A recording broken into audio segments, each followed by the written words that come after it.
I'm Steve Wohlenhaus. This is Anatomy of Success. This week, 7 habits that help great leaders to be kind and still effective.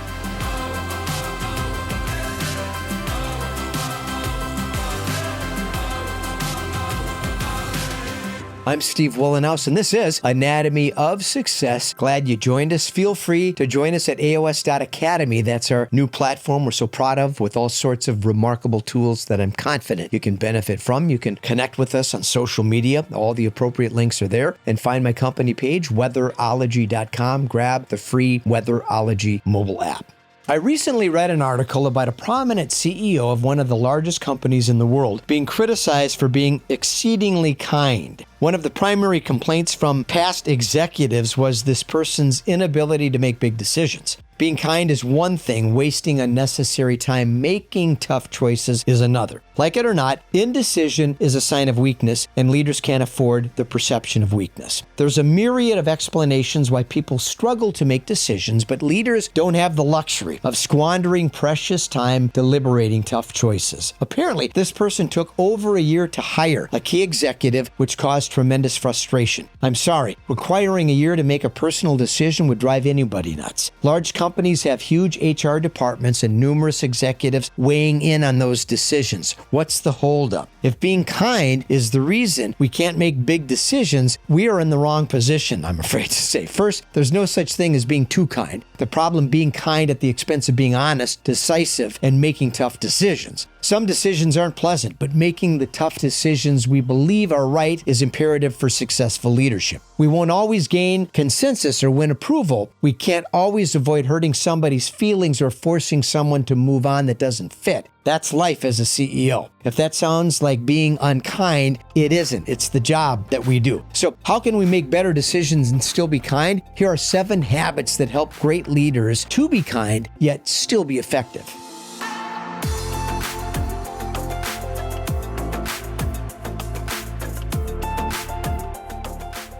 Manage overconfidence. Now, overconfidence is a real problem, especially in leadership positions. All the research shows people overestimate their talent, performance, and their capabilities. The result, bad judgment and flawed decisions. If we overestimate our ability to make good decisions, we can neglect the important steps to make the best choices. Overconfidence can also lead to managing time poorly. Many of us overestimate how much time is required to complete projects. As a result, our day spirals out of control as we fall behind, and the reality of what's required to get things done becomes apparent.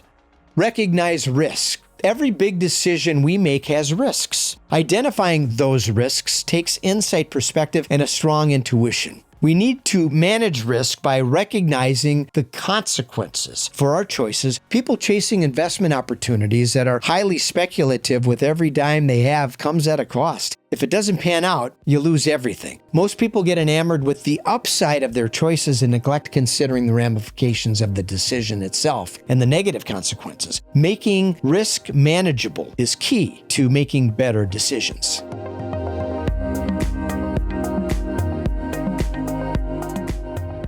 Frame it up. Each decision we make needs to be framed properly. We need to develop the ability to predict the future to the best of our ability and envision how our decisions will impact the future. Focus on the solution. Many people overanalyze everything to the point of exhaustion. Examining the pros and cons of our choices is great, but if we expend too much energy in deliberation, we never decide. When we get trapped in a state of indecision, we create more stress and anxiety as we wrestle with our final choice. This exacerbates uncertainty and compounds the effects of being at peace with our choice. Instead, let the idea incubate, sleep on it. This is a more organic approach that doesn't require forcing a decision. Get our mind off the problem, let the solutions ferment naturally. Take adequate time. There's nothing wrong with taking time to make difficult decisions. However, taking too much time is nothing more than indecisiveness, and that gets us no place. Great leaders can't postpone tough choices indefinitely. The people around us get frustrated when we lose confidence from the people that are expecting us to lead. Take time to reflect and contemplate our choices, but then decide and demonstrate we have no inhibitions.